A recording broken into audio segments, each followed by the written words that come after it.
This is the story of America's gold. They talk about auditing this, auditing that. If anything is missing, that is going to really be something.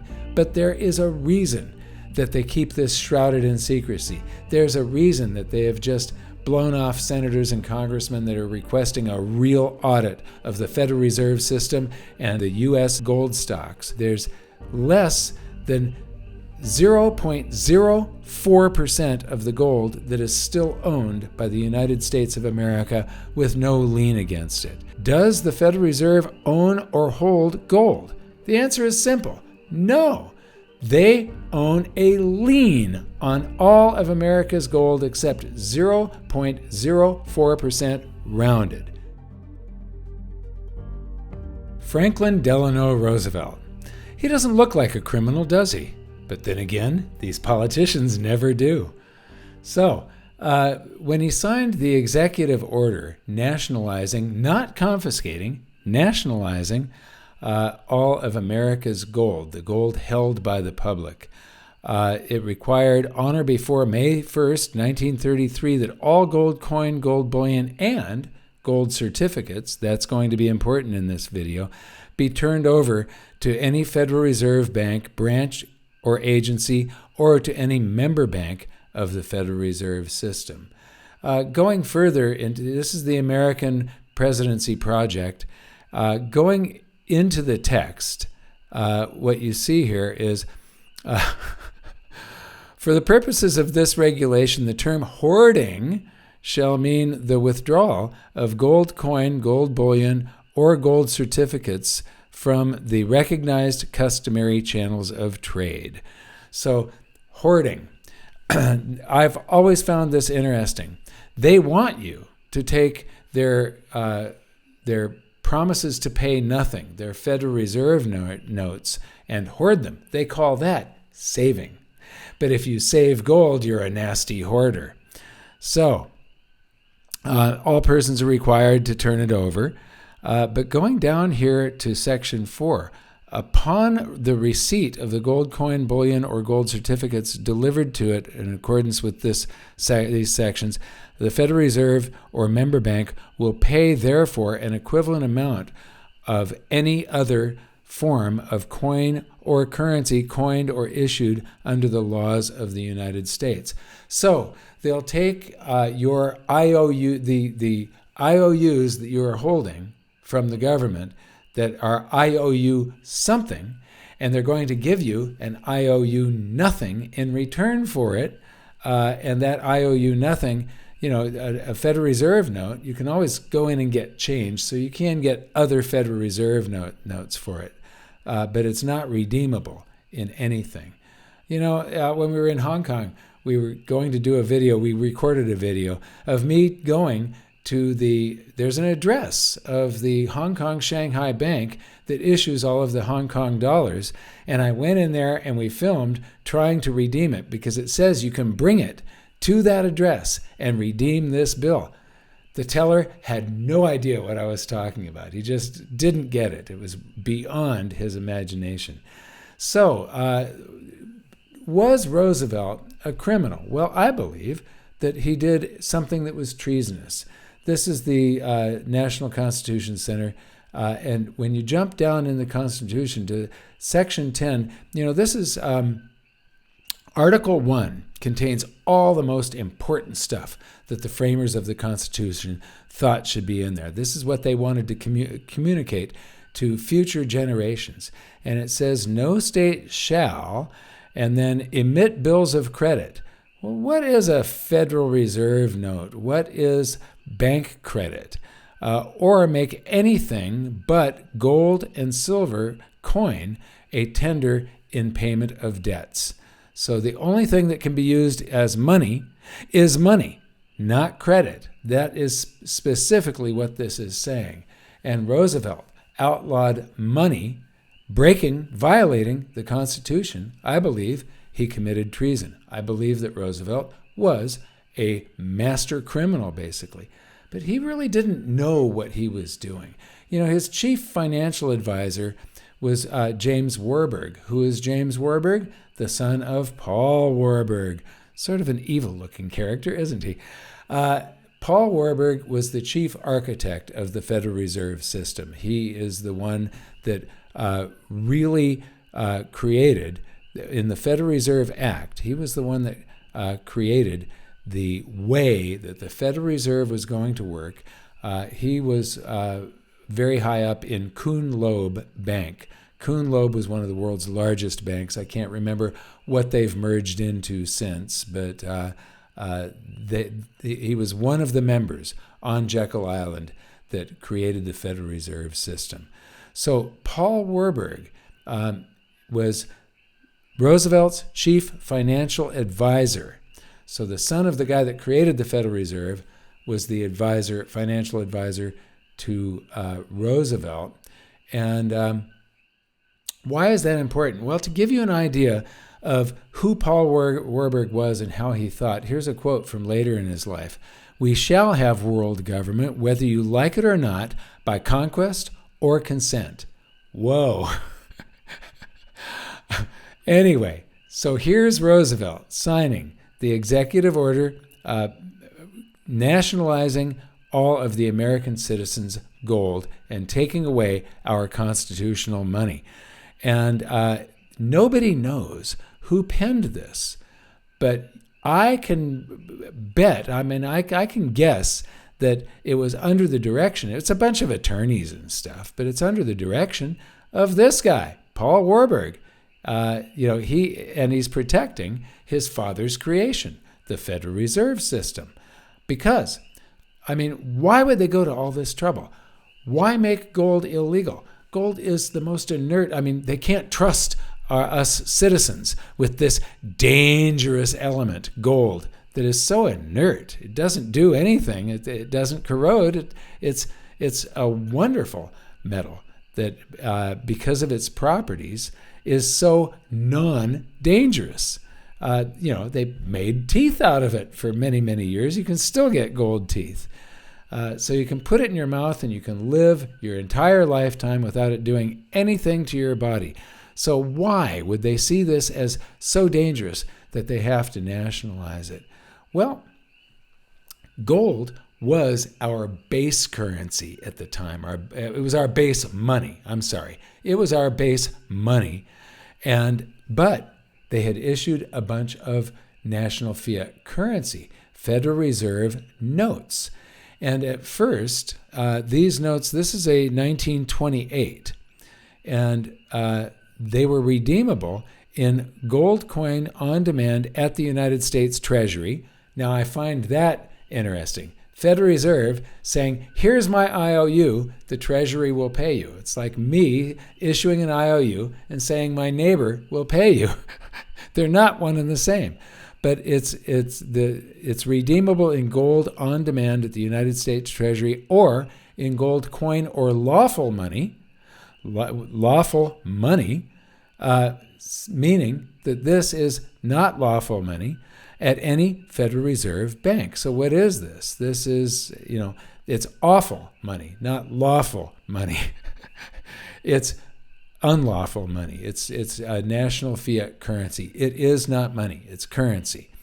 But it was redeemable in money. The problem was, under the Federal Reserve Act, there was a 40% reserve ratio. So for every $100 bill they put in circulation, or $100 worth of bills that they put into circulation, the Federal Reserve, the Treasury only had two $20 gold pieces to back that up. And so it was a lie. It was a fraud. And now, when people start withdrawing gold coins and taking them home, it threatens to expose the lie. That is why gold was dangerous. It wasn't dangerous to us. It was dangerous to these lying, cheating politicians and the people that run the Federal Reserve. So what was the lawful money? It's a gold coin or lawful money. What is the lawful money? It's this. This is in the chapter 1 of my book, The Great Gold and Silver Rush of the 21st Century. This is a U.S. Treasury note. This certifies that there have been deposited in the Treasury of the United States of America $10,000 in gold coin payable to the bearer on demand. So you could take this receipt for gold, this currency, and go in and redeem it for your money, gold. Gold was money. The Federal Reserve notes, this is an IOU money. The Federal Reserve notes were the Treasury owes you money, but there's actually only 40% of it there. We've printed a whole bunch more IOUs than we actually had gold to back it up. So when they nationalized gold, what happened to it? Well, we already saw that the Federal Reserve printed up some notes and bought it from you. So they printed up the notes that weren't redeemable in gold. They called back all of the gold notes. These Treasury gold notes and the Federal Reserve gold notes. Those were to be turned over to the Federal Reserve. So the Federal Reserve was buying the gold from the American public with Federal Reserve knots, the IOU nothings. And then the Treasury turned around and bought the gold from the Federal Reserve. And these notes were printed up that certify that there's been deposited in the Treasury of the United States of America $100,000 in gold payable to the bearer on demand or as authorized by law. So at first, this is a 1934 $100,000 gold note. Now, these never entered circulation. They were strictly between the Fed and the Treasury, but that was replaced, and I'll show you that in a moment. But so getting back to the Department of the Treasury's report on the gold reserves, if you jump down to the bottom, there's the $11,041,000,000 at the statutory rate of 42 2/9 which is 42.22222 out into infinity, and it never stops with the twos. So it's an irrational number because you cannot resolve this number. It goes on for infinity. And so, I mean, it totally makes sense. An irrational government creating an irrational number for the price of gold. Government is totally irrational, and this is a stupid price. But what's important here? The gold reserves held by the Department of the Treasury is partially offset by a liability for gold certificates issued to the Federal Reserve banks at the statutory rate, which Treasury may redeem at any time. So there's $11,041,000,000. Let's take a look at a little bit deeper in there. Gold certificates are book entry transactions, so they no longer use those $100,000 bills. It's book entry transactions that represents the monetization of government-owned gold at its par value of $42.222 per fine troy ounce. The Federal Reserve Bank of New York issues and redeems gold certificates, so they both issue them and they redeem them on behalf of the U.S. Department of the Treasury. The value of the gold certificates is credited to the Treasury's general account, the TGA, and is used for the general operating expenses of the federal government. So a long time ago, $11 billion was added to the Treasury's account, and they spent it. Now, moving further down this thing, background, the gold certificates represent a Treasury liability to the Federal Reserve banks since the Federal Reserve has loaned cash to the federal government with gold as the collateral. Gold is the collateral. So what is the Federal Reserve? If the gold is the collateral, that means the Federal Reserve is some big pawn shop. That's all it is. It's a pawn shop. If you go to a pawn shop. Now, I've only been in a pawn shop one time. It was just next door to another store, and I was looking at the stuff in it. I've never used a pawn shop. But people go to pawn shops in desperation for a loan, and they loan something of value to the pawn shop. They get cash. They've got a certain number of days where they can go and redeem their claim check, pay the cash back plus interest, and get their valued object back. Most people are unable to pay it back, and they lose the valuable item, which is then sold. So the Federal Reserve is acting as a pawn shop to the U.S. government here, and then it goes into the account and gets spent.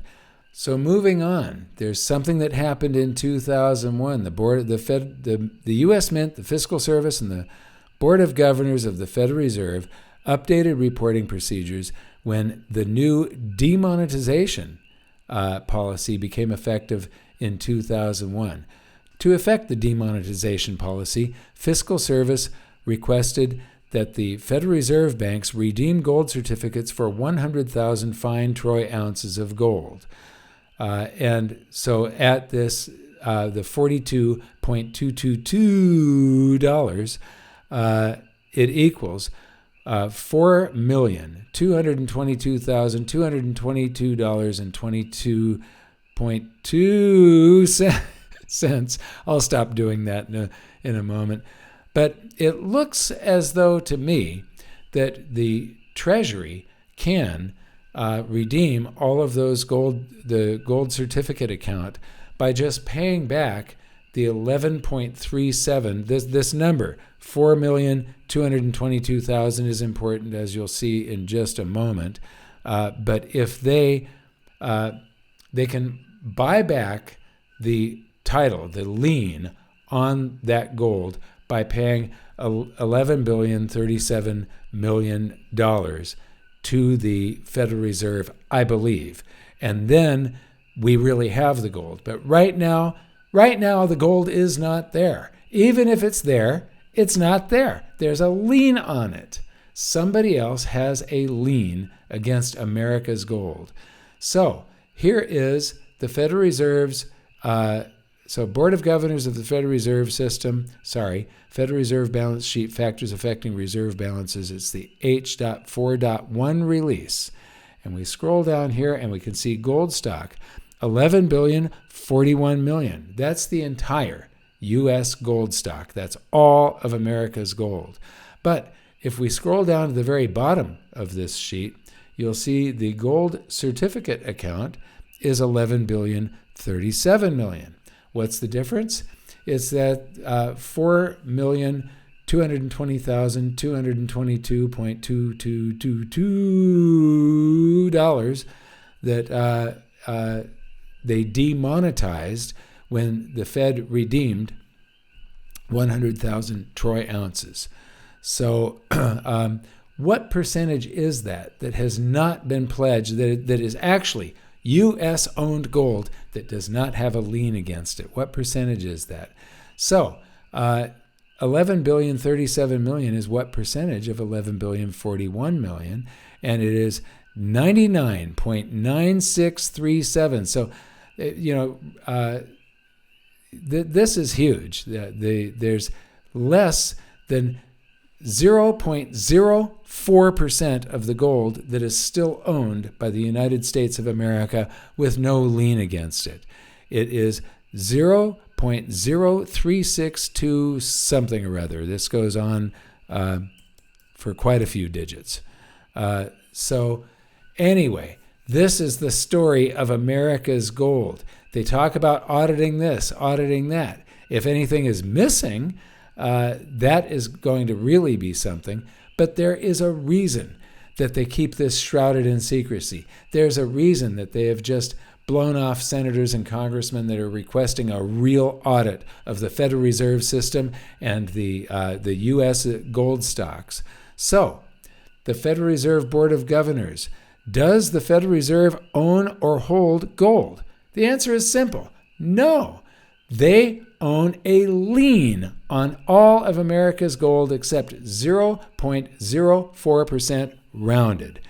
I want to thank you for watching. We'll see you next time.